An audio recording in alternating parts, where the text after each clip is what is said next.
Welcome to Stock Odds. This is another Stock Odds podcast, Odds and Ends with Rob Friesen and Dave Singh. Good evening, Rob. How's everything? Not too bad. Hey, let's go through the calendar here quick. What do we expect for this week upcoming? So we have the Small Business Optimism Index on Tuesday morning, and then we got at 8:30 a.m. we have the Producer Price Index for October. The consensus is for 0.6, so 0.6 increase in PPI and a 0.5% increase in core PPI. And so then we fast forward over to the CPI is on Wednesday. And the same thing, expecting a 0.6 increase in CPI and a 0.4 in core CPI. So if we do beat those numbers, that could add a little bit more fuel to the inflation argument, right? Mm-hmm. And then we also have initial weekly unemployment claims on Wednesday. The consensus is for 260,000, down a little bit from 269,000 last week. Now, Thursday, most banks are closed because of Veterans Day. Mm-hmm. So the market's open, banks are closed. So just to throw a little monkey wrench into things, that's also the start of seasonality. Mid-month seasonality is the 9th business day. So Thursday, Friday, so on. So if there's some players away due to Veterans Day holiday, it could increase the potential for a market move. Just we find that on lighter volume days. We find that when some parts of the marketplace are closed. We find it when, say bonds aren't trading the same or they're closed. Do you think those usual inflows of money from payrolls would be delayed until later? I mean, next week, like Monday, Tuesday next week? It's possible, yeah. I mean, the starting point is the 9th. The starting point's the 9th business day, but I mean, any time between the 9th and 14th really covers what I consider mid-month seasonality. I do weight the 9th, 10th, and 11th heavier, but you're right, it could bump over into next week. So keep that in mind. So there's a little bit of a lull between now and Thursday, and maybe with the Veterans Day, that could kick it into a lull for the whole week. I don't know. Okay. And even on Friday, we have job openings and labor turnover survey. So I'm not necessarily that big of a market mover, but anyway, that's your calendar for the week. Besides the earnings, there's still lots of smaller companies and other, we're still in earnings season. It doesn't get compressed all into 1 or 2 weeks in October. I mean, you have to spread it out into the mid-November. Okay. Mm-hmm. The futures opened, and we saw them initially all drop slightly, and then they kind of rallied back. Now, I would expect them to want to test Friday's high or Friday's low. Friday for the Dow futures was a bit bigger of a day than for the SPY or the S&P 500, NASDAQ, or the Russell. But right now, I'll just run through it. The Dow Jones futures are up 0.3, not huge. S&P 500 is down slightly at 0.04. NASDAQ is down at 0.14. That was the one that dropped the most right when the futures opened, and it's almost got back to filling in the gap. Uh-huh. And the Russell started the strongest of them, and it's up the strongest still, 0.09. So that's kind of in keeping with what we're still talking about for this month, which is Russell leadership, right? Well, not so much leadership, but just really robust performance for the month. And so, bit of a horse race at any given day. Like Friday, obviously the Dow was up the most, and then the Russell, and so on. Okay. Now, tell you what, Tesla. So the internet vote went through that he should sell 10% of his shares. He said he would abide by that. So what does that mean for Tesla's impact on various ETFs? So if I was to say to you right now, What do you think is the ETF that has the largest exposure by memory? I'm not, you don't have to be right, but who has the largest exposure Well, to Tesla? something like the ARK funds, right? The ARK, I don't know if it's innovation or one of those. That seems to be the one that otherwise the NASDAQ 100 would have that as well. So QQQ. Is that where you're going with that, or Yeah, you think it's but you're better? wrong. But it's okay to be wrong, right? So everybody's wrong once in a while. I mean, even if you drive a Jag, you're still wrong. Okay. So where So, was the ETF? right? So it's XLY. Oh, really? So that wasn't a problem back in the day when they stuck it in there, and Tesla was much smaller, but by weight now it's 21.53% of Wow. XLY, which is one of the sector spiders that we the 11 of the 11 that we watch and that we utilize.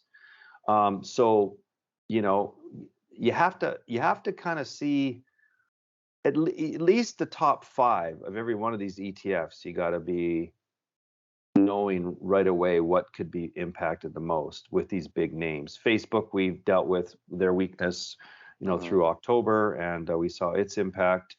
But the ARK fund, yeah, there's the ARK Autonomous Technology and Robots ETF, the ARK-Q, that's 12.83%.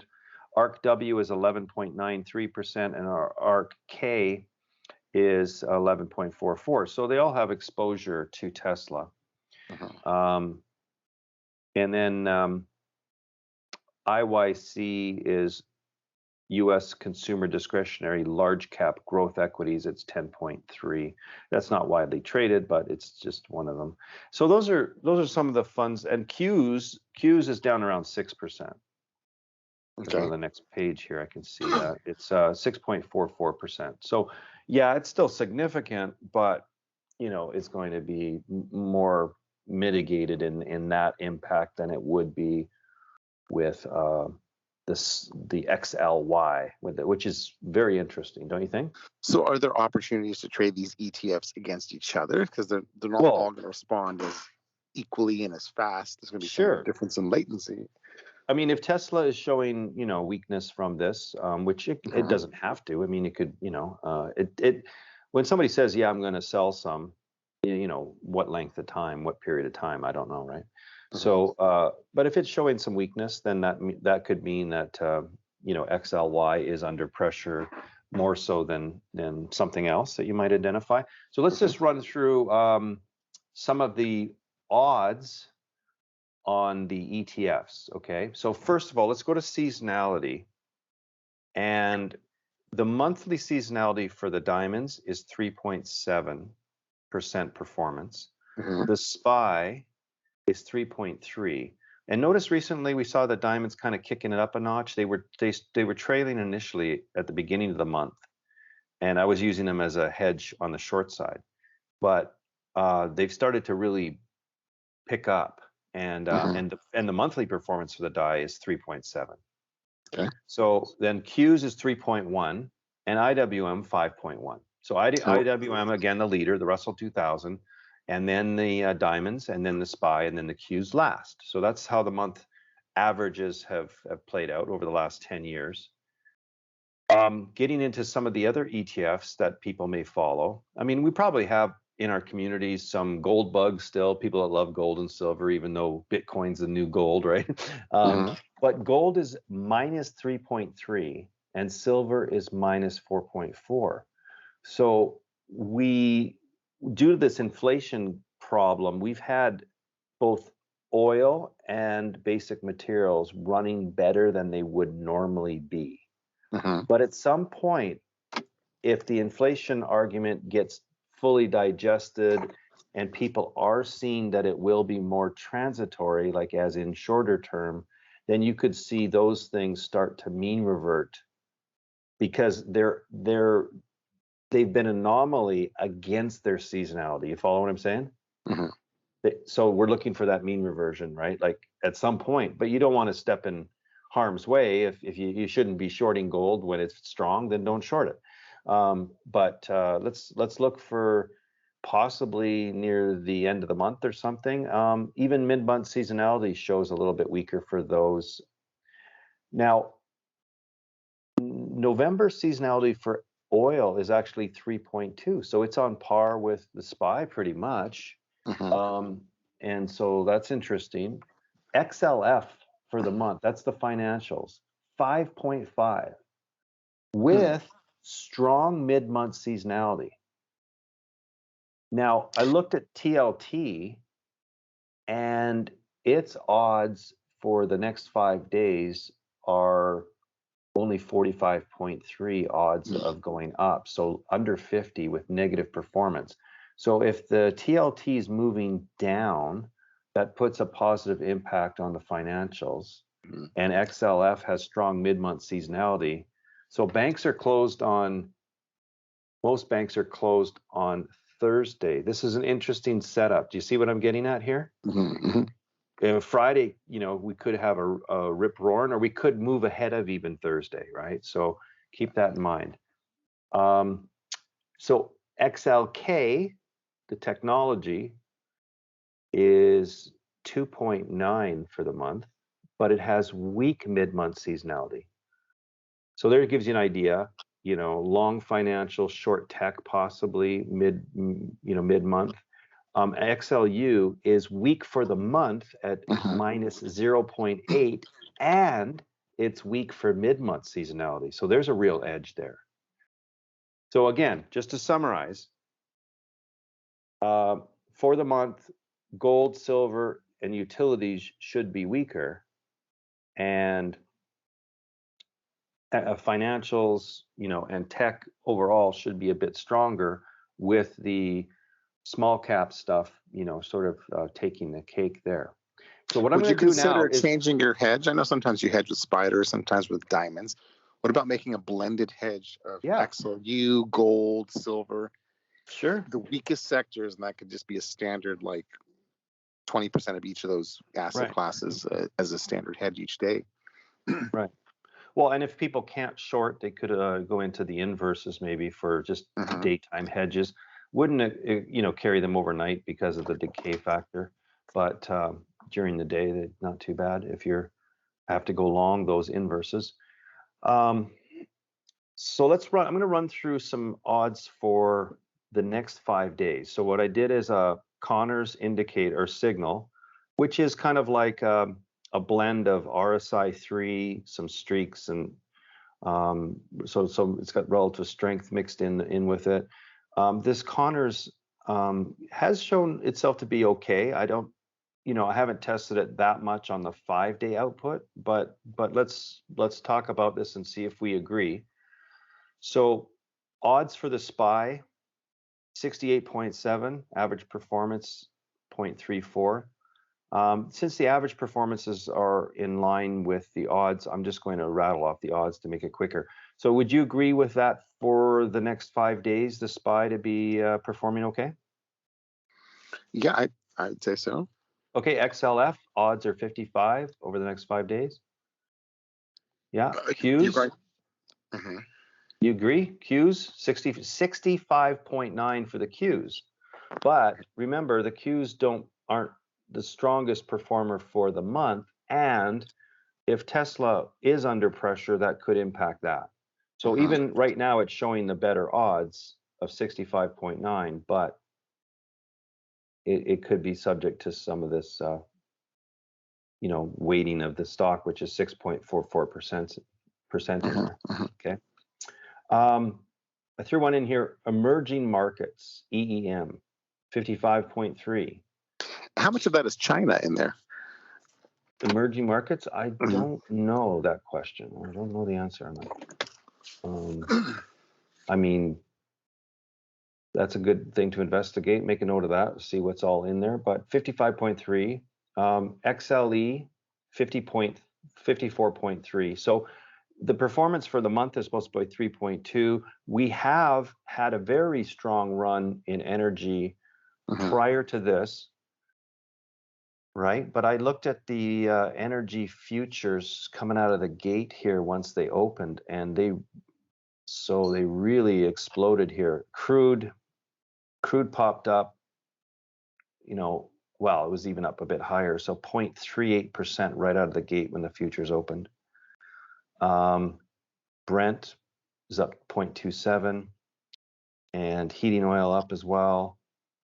Natural gas went the other way. It went south as soon as the futures opened. So we had oil going straight up and natural gas going down. And I looked at, we had some odds on Boyle, which is the natural gas, isn't it? Let's find it. Oh, well, I don't have it in front of me here. So what's your thoughts on oil for this week? XLE over the next 5 days, 54.3, not super strong, 0.22 performance, but still it's there. Mm-hmm. And even sentiment and news, they're talking about oil at 100, right? There's so much talk around this asset class. So that, yeah, I mean, you can stay away from it if you want. Like if you don't want to include, things that are too much news and too much, essential volatility there. Now, silver, we mentioned that for the month it's terrible, minus 4.4. Recently it's been stronger because of the inflation thing, and mid-month seasonality it's slightly up, but odds for this week on silver are 58.6. Where possible, I like to have a theme that has sort of overlap, meaning that the seasonality and the odds from a signal perspective agree and line up, right? So if the month is supposed to be really weak, but the next 5 days are showing strong, there's a bit of a conflict perhaps in how that plays out. But I'll give it the benefit of the doubt because we're in the inflation argument, and mid-month seasonality for SLV is supposed to be a little better even than the SPY. Okay. IWM, 55.1 for this week. It's had a pretty hot run. It may hold back a little bit more. Maybe it's time for the SPY to pick up its pace a little bit. I don't know, but well, you said we got half the monthly move in the first day of the month, yeah, right? So we did. We pulled back a little bit the next day, but it was quite crazy. So I mean, what is it up already? IWM for the month. I think we're still over half of the monthly gain. Yeah, we're over half. Okay, and then we got XLK, 61.3 for this week. KRE is regional banking, 54.2. Gold is kind of like silver, but a little bit less, 52.9. Diamonds, 54.5. Now here's interesting, IWF, which is the Russell 1000 growth, 65 odds, 0.32 performance. And the IWR, which is the Russell mid cap, 63.4, right? And then the mid cap growth, IWP, 61.3, and even the S&P mid cap 400, not as strong as the Russell ones, but still 56.1. So all across the board,